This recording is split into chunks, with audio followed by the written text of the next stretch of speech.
41তম junior national kho kho চ্যাম্পিয়নশিপের আসর বসতে চলেছে হুগলির বাঁশবেড়িয়ায়। রাজ্য সরকার এবং বাঁশবেড়িয়া পৌরসভার সহায়তায় বাঁশবেড়িয়ার খামারপাড়া শিশু সংঘ আয়োজিত এই জুনিয়র ন্যাশনাল খো-খো চ্যাম্পিয়নশিপ অনুষ্ঠিত হবে আগামী 26 থেকে 30 ডিসেম্বর। সম্প্রতি কলকাতা ক্রীড়া সাংবাদিক ক্লাবে অনুষ্ঠিত হয়ে গেল চ্যাম্পিয়নশিপের সাংবাদিক সম্মেলন। উপস্থিত ছিলেন বেঙ্গল অলিম্পিক্স অ্যাসোসিয়েশনের সভাপতি স্বপন বন্দ্যোপাধ্যায়, রাজ্য খো-খো অ্যাসোসিয়েশনের সাধারণ সম্পাদক কল্যাণ চট্টোপাধ্যায়, জাতীয় খো-খো অ্যাসোসিয়েশনের সহ সভাপতি কমলেশ চট্টোপাধ্যায়, খামারপাড়া শিশু সংঘ ক্লাবের সম্পাদক সঞ্জয় নাগ, সাব গেমস সোনাজয়ী ভারতীয় দলের সদস্য তপন পাল ও জাতীয় দলের খেলোয়াড় দীপিকা চৌধুরী।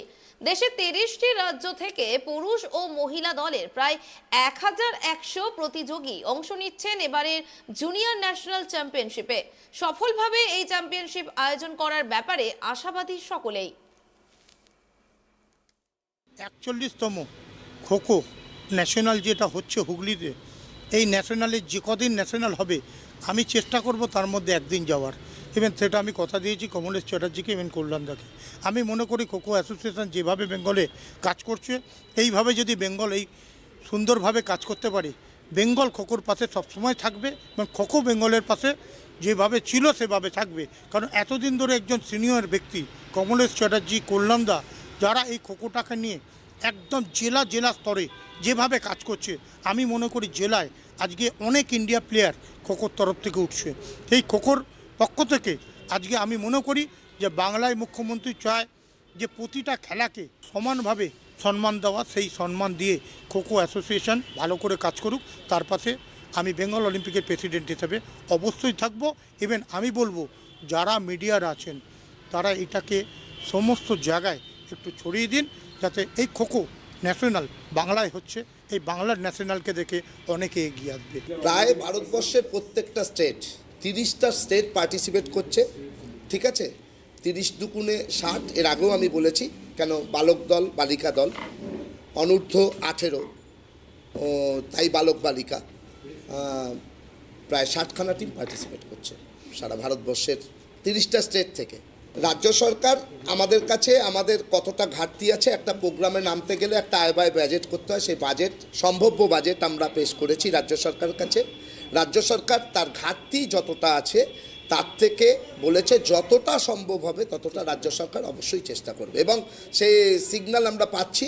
রাজ্য সরকারের যে কোনো অনীহা নেই এটার ব্যাপারে, তারা রাজ্য সরকার মানে নিজেরা যেচে খবর নেওয়া থেকে আরম্ভ করে যা কোঅর্ডিনেট করতে হয় সেগুলো তারা কিন্তু টাইম টু টাইম করে যাচ্ছে। খোখোতে এখন তো আসার জন্য বহুত খুব সুখবর যাকে বলে, ক্রিকেট ফুটবল যেরকম, যেমন আমাদের ইন্ডিয়ান আইপিএল হচ্ছে, খোখোর আইপিএল শুরু হয়ে গেছে।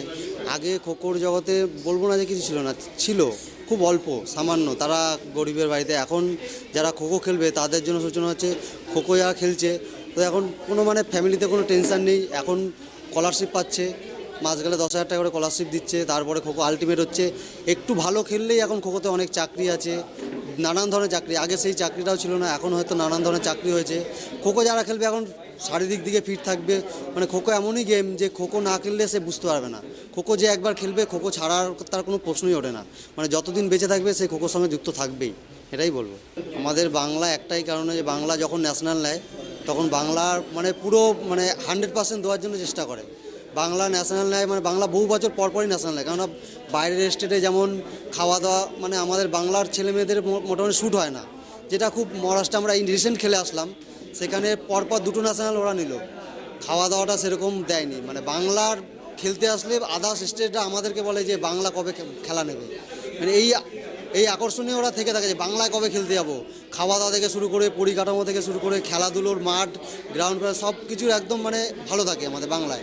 আমরা যখন বাইরে খেলতে যাই, বাইরে গ্রাউন্ডটুকু ছাড়া আর মোটামুটি পরিকাঠামো যেরকম স্বাভাবিক যেরকম থাকা সেরকমই থাকে। বাংলা আমাদের তার থেকে অনেক এগিয়ে। গুরুত্বপূর্ণ বলতে চাইছি যে বাংলায় যদি এই খেলাটা আসে বা হুগলি ডিস্ট্রিক্টের ন্যাশনালটা আসে, তো ওই যে এরিয়াটায় খেলাটা হচ্ছে সেই এরিয়ার বাইরে যত বাচ্চারা আছে বা গার্জিয়ানরা আছে তারাও ভাববে যে এই খেলাটা এতটা উন্নত, খেলাটা ওরা দেখবে। এখন ধরুন আগে যেমন মাটিতে হতো খেলাটা, এখন কিন্তু এটা ম্যাটে হয়ে গেছে, ম্যাট কোর্ট হয়ে গেছে। তো ম্যাটে দেখবে তখন মানে আশেপাশে যেই মানে এরিয়ার লোকজন আছে তারাও ভাববে যে না খেলাটা উন্নতি হয়েছে আর এটা আমাদের দেশীয় খেলা, সেটা দেখে ওরাও চাইবে যে আমরা এই খেলাটা ইনভলভ হই। এটা একটা আমাদের মানে গুড এফেক্ট। খোখোতে কেরিয়ার এখন মানে আমি তো অনেক ছোটোবেলা দিয়ে খেলি, আমরা যতটা না পেয়েছি এই নতুন প্রজন্ম যারা আসবে তারা অনেকটাই পাবে।